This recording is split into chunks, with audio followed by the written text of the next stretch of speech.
Привет, я Сергей, и вы на канале независимого партнера компании Herbalife Nutrition.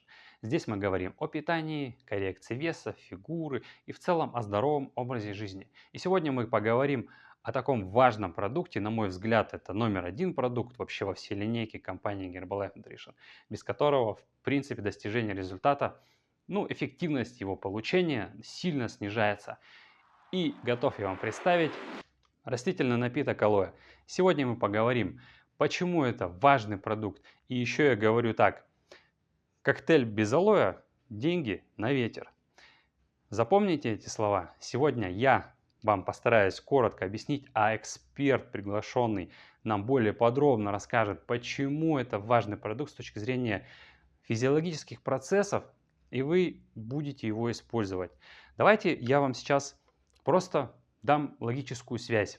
Посмотрите, пожалуйста, на слайд и задумайтесь, почему в каждой программе есть вот такой продукт. Могли бы и убрать, в принципе, да, сделали бы программу эконом какую-то там и без этого продукта. Однако, это очень важный продукт, и я не буду повторять слова эксперта еще раз. Я скажу лишь вам, что вы же хотите получить максимум от использования коктейля, Формула-3, восстановление силы 24, верно? Так вот, этот продукт, простыми словами, влияет на качество усвоения белка. Другими словами, если вы не используете этот продукт, белок у вас усваивается намного хуже, чем у тех людей, кто использует этот продукт. Все просто и логично. Сейчас, как это работает на физиологическом уровне, мы послушаем эксперта. Пожалуйста, внимательно послушайте и запомните то, что вам она скажет. А после мы уже будем лить, наливать, употреблять и говорить, как применять. Итак, слушаем. Здравствуйте. Восстановление кислотности желудка. Состояние пониженной и повышенной кислотности. Гипо- и гиперацидность. Как это будет проявляться? Какая может быть симптоматика? И важный вопрос. Что будет изменяться с усвоением, с пищеварением? И как можно себе в этом помочь в вопросе. Особенно акцент мы сделаем на немедикаментозные способы. Меня зовут Анастасия Кургинян, я эксперт бренда Herbalife Nutrition по сбалансированному питанию, буду проводником вашим в этом вопросе непростом и поделюсь своим клиническим опытом в этом. Итак, первое, наиболее, наверное, сложноватый вопрос, но в нем нужно разобраться. Что же такое кислотность желудка, pH, почему так важна выработка соляной кислоты, за что она отвечает? Здесь объединим это в наиболее 3 важных блока. Первое – оптимальная выработка соляной кислоты, а значит и кислотность желудочного сока, она определяет активацию ферментов для пищеварения и запускает процесс пищеварения в кишечнике. Давайте чуть конкретнее. Первое идет стимуляция пепсина. Это тот фермент, который расщепляет белок.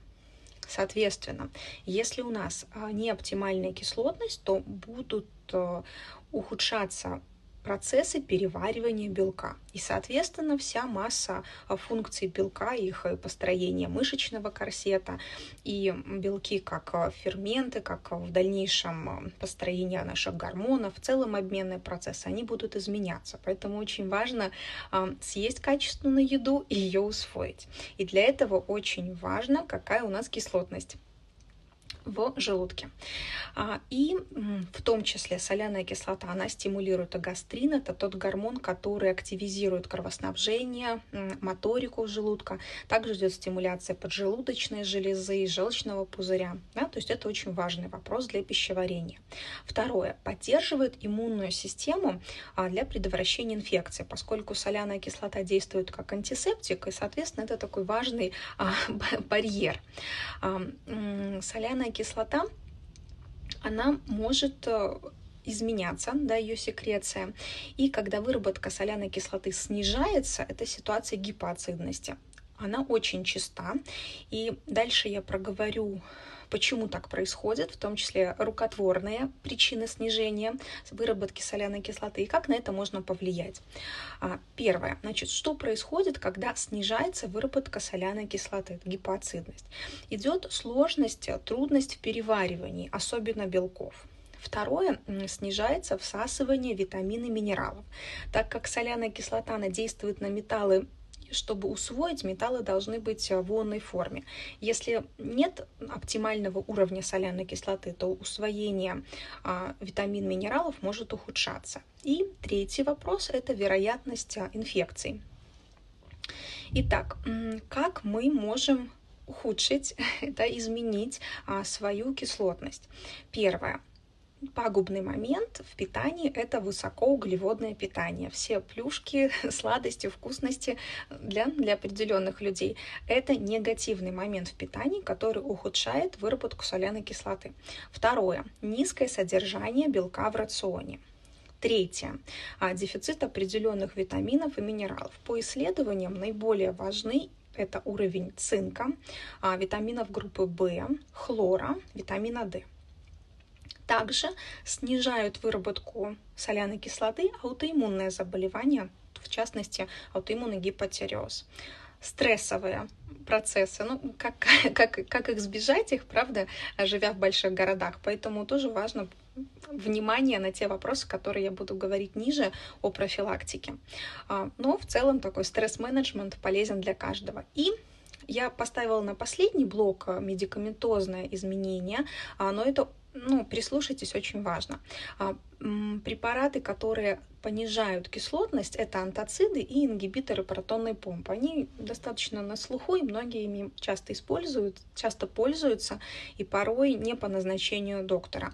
Это и тот же амипрозол многим известен, там Гастал, Рени. Что происходит? Нормальная кислотность в теле желудка – это pH где-то 1,5-2. Когда идет прием этих препаратов, которые понижают выработку соляной кислоты, то pH порой становится там около 6. И, соответственно, все эти важные вопросы, о которых мы говорили выше, они идут не оптимально, да, и усвоение белка, его переваривание с витаминами, минералами, вот, и такая антисептическая роль желудочного сока. Вот, соответственно, не должен быть длительный бесконтрольный прием вот этих препаратов, которые понижают кислотность. Вот. А как у себя можно ее заподозрить, проявление гипоацидности? Первое. Может быть такая периодическая тяжесть, изжога. И в целом можно сказать, что снижение выработки соляной кислоты есть тенденция с возрастом ее снижения, и особенно весеннее время, такое вот межсезонье, это тоже чаще всего время, когда может немножко меняться выработка соляной кислоты. И здесь и связь с нашим питанием, особенно в ситуации, когда она больше будет повышаться, это я в конец поставила. Вот, то есть очень важно к себе прислушиваться. Так, значит, симптомы пониженной кислотности. Периодически может быть такая тяжесть, изжога, когда не хочется есть какой-то тяжелой еды, например, мясо, в том числе потому, что организм себя сканирует, понимает, что ему будет тяжеловато справиться с такой едой, нужно достаточно соляной кислоты, а ее сейчас нет, и поэтому может не быть аппетита вот на такие продукты. Поэтому если это есть, в совокупности с жалобами ниже, прислушайтесь к себе, может быть, обратитесь к специалистам. Итак, второе. Периодически вздутие живота, отрыжка или газы, которые возникают в течение 15-30 минут после еды. Третье – это неустойчивый стул. Дополнительные жалобы – это множественные пищевые аллергии, может быть раздражимый кишечник, дефицит железа, хронические паразитарные инвазии или хроническая кандидозная инфекция, ощущение в целом тяжести после еды. И уже в частности, поскольку может идти ухудшение усвоения белка, то внешне, почему можем считать ухудшение белка? Слоящиеся ногти тонкие, которые невозможно отрастить, они ломаются, ухудшение качества волос, выпадение, ухудшение качества кожи. Да, тоже это косвенные признаки, когда в совокупности, и особенно мы не устранили причины, о которых я говорила выше, которые ведут к гипоацидности, здесь нужно принимать меры. Итак, как можно это проверить, если вы насчитали у себя ряд этих признаков? Есть специальные методы, об этом я сейчас не буду говорить, там про внутрижелудочковую pH-метрию, то есть такие уже медикаментозные и врачебные нюансы здесь мы опустим. мы больше здесь продвигаем линию профилактики и понимания этого процесса. Значит, что можно делать на практике? На практике использовать те, особенно компоненты, которые будут регулировать оптимальную выработку соляной кислоты. И здесь алоэ вера — это известный уже много сотен лет компонент, который содержит в себе более 200 биологически активных компонентов, и алоэ вера, он очень деликатно работает на пищеварительную систему и с позиции регенерации слизистых, и с позиции выделения пищеварительных соков. Если мы имеем такую достаточно выраженную гепацитность, прям когда кислого хочется, да, и хочется этого вкуса добавлять, то можно к напитку, когда мы делаем воду с алоэ вера, еще лимон, например, добавлять, или натуральный уксус, яблочный уксус. То есть такое дополнительное закисление может быть в плюс. Как еще мера, смотрим на причины, да, то есть и восстановление дефицитов здесь будет только в плюс. И в рационе убрать легкие углеводы, убрать особенно курение, оно вредит из негативных привычек. И мы должны у себя видеть хороший такой долгосрочный результат. Итак, если же кислотность высокая, что будет? Какие основные причины? Первое — пищевая. При нерегулярном питании, при питании фастфудом, злоупотреблении кофе, спиртными напитками, копченостями, будет идти тенденция к повышению. Второе — длительный прием препаратов. Часто они идут по медицинским показаниям. Это гормональные препараты, особенно метилпреднизолон, преднизолон, нестероидные противовоспалительные, обезболивающие, да, в простонародье их называют, например, диклофенак или ибупрофен, аспирин, ряд других препаратов. Они будут повышать, к сожалению, кислотность. Стрессы. Стресс — это тот компонент, который вредит по многим фронтам нашему пищеварению. Курение. И бактерия, хеликобактер пилори, в том числе она может повышать кислотность. Итак, основные симптомы повышенной кислотности — это поздние боли, такой вот как под ложечкой болезненности, тянущая, дискомфортная, такая ноющая боль примерно через 2 часа после еды. Сразу после еды эти боли могут немножко успокаиваться. Второй момент — изжога. Такое пекучее ощущение, поднимающееся вверх. И часто изжогу провоцируют кислые продукты, томаты или какой-то соки кислые, ягоды, может и жирная еда провоцировать, копчености. Многие люди про себя это знают. Третий момент — отрыжка кислым после еды. Может изменяться характер внешнего вида языка, то есть такой белый, обложенный язык. Значит, что делаем? Акценты в питании. Это нам нужна регенерация слизистых, и нам нужно убрать такие активные компоненты, которые усиливают выделение соляной кислоты. То есть мы убираем кофеин, убираем кислые ягоды, томаты, сахар. В первую очередь сахар и кислые вкусы. Убрать курение. Это строгий компонент, который должен соблюдаться при желании хорошего прогноза. И восполнить дефициты. Здесь они тоже важны. Дефицит, особенно цинк, витамины группы В. Из помощи себе профилактической. Опять же, здесь очень хорошо будет работать растительный напиток алоэ, потому что он сочетает в себе и регенерацию слизистых, которая очень важна при повышенной кислотности, и очень такое мягкое корректирующее действие.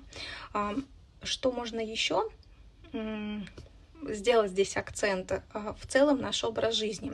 При повышенной кислотности нужно уделить внимание своему питанию, сбалансированности питания, времени между трапезами, чтобы у нас не было длительного периода голода. При этом такой хороший стресс-менеджмент, должный сон и такое внимательное отношение к режиму дня и к своему рациону в совокупности с теми мерами, которые мы делаем для регуляции кислотности, например, растительный напиток алоэ, тогда это будет верная профилактическая мера для того, чтобы наше пищеварение проходило оптимально. Чего вам желаю. Надеюсь, видео вам было полезно. Правда, старалась вам донести достаточно глубокую, сложную информацию просто. Так что делитесь и получайте удовольствие от еды.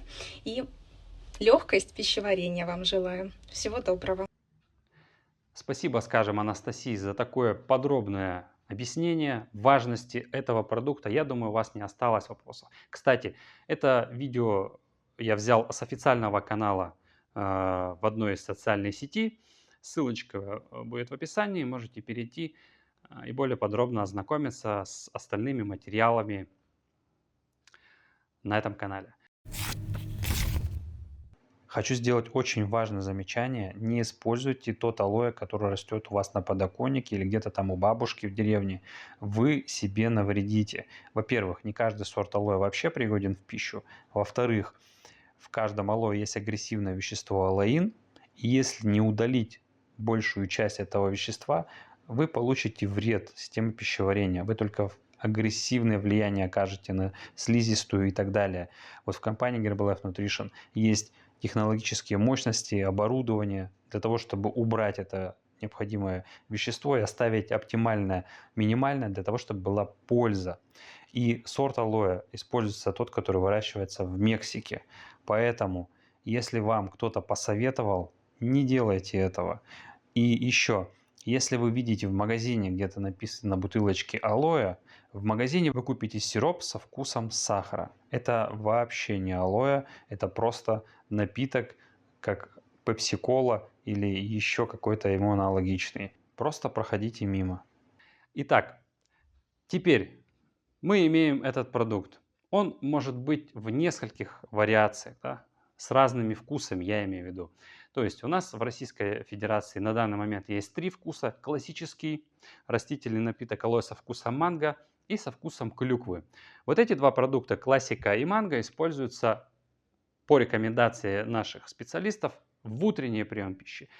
Значит, растительный напиток со вкусом клюквы, он используется в течение дня. Здесь вот такие общие рекомендации. В каких-то других странах есть другие вкусы растительного напитка алоэ.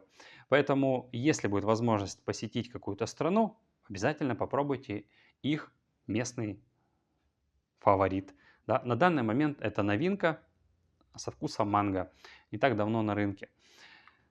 Как его использовать? Вообще здесь есть общие рекомендации по применению. В каких-то видео я уже говорил, как это все наливать, как это все мешать. В принципе, ничего сложного. Общая рекомендация. Встали утром, стаканчик воды налили. Если для вас сперва большое водопотребление утром, это пока в новинку, используйте небольшое количество воды и 1-2 колпачка растительного напитка.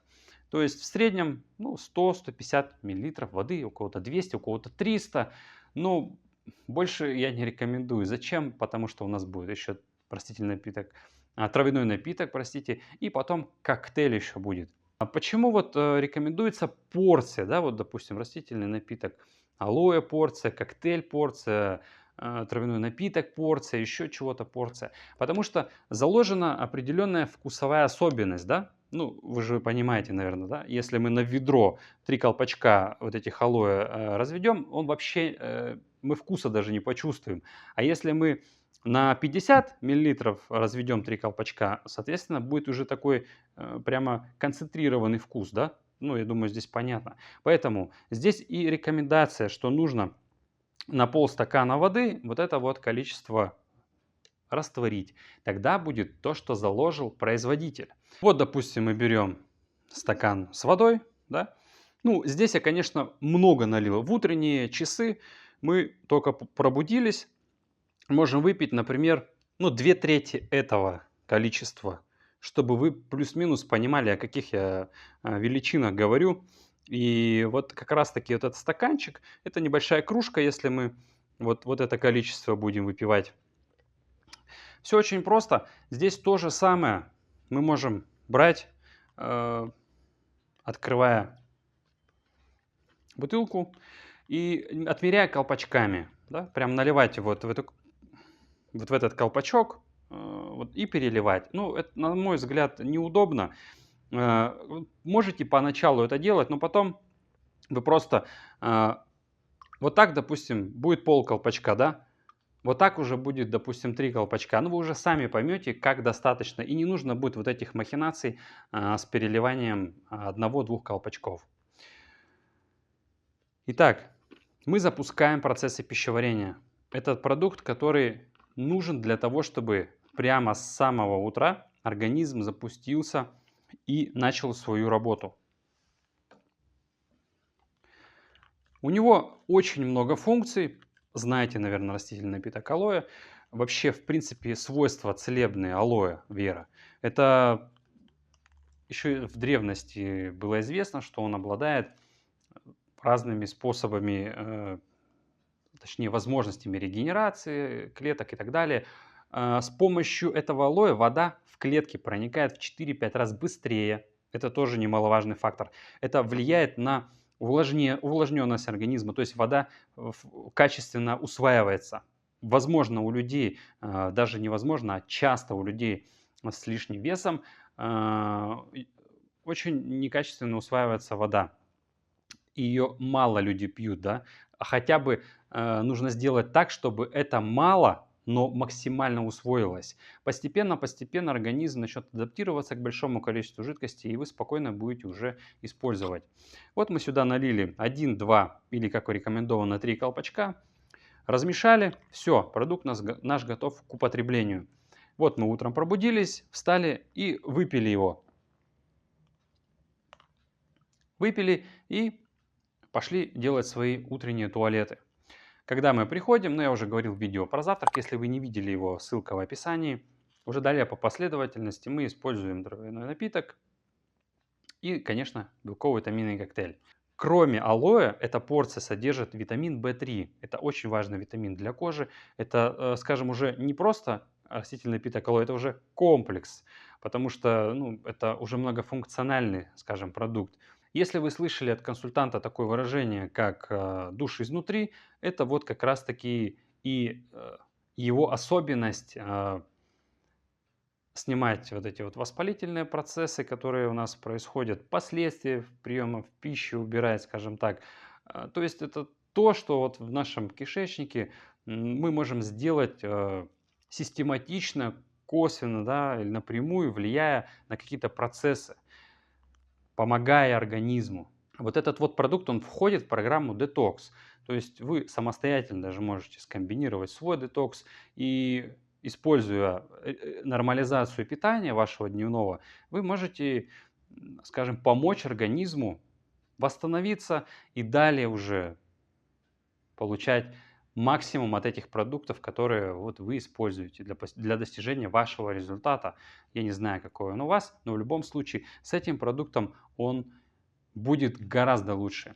Теперь, я думаю, вы будете его намного чаще использовать. Возможно, кто-то уже задумается, почему он раньше его не использовал, а возможно, у кого-то и проблемы были, и вы не знали, как подойти к решению, с какой стороны. Это для профилактики. Возможно, с течением времени эта проблема сама уйдет. Это поможет даже тем людям, возможно, поможет, у кого плато, то есть вы просто ну, исключили этот продукт, а стали больше белка есть, например, а белок у вас не усваивается полноценно, и это, соответственно, не дает результаты при снижении веса. Другими словами, используйте этот продукт. Это важный продукт. Здесь мы закончим. Ставим палец вверх, пишем комментарий, вопрос. Если нужна моя помощь, конечно, мои контакты всегда под каждым видео в описании. Увидимся в следующих видео. Всем добра!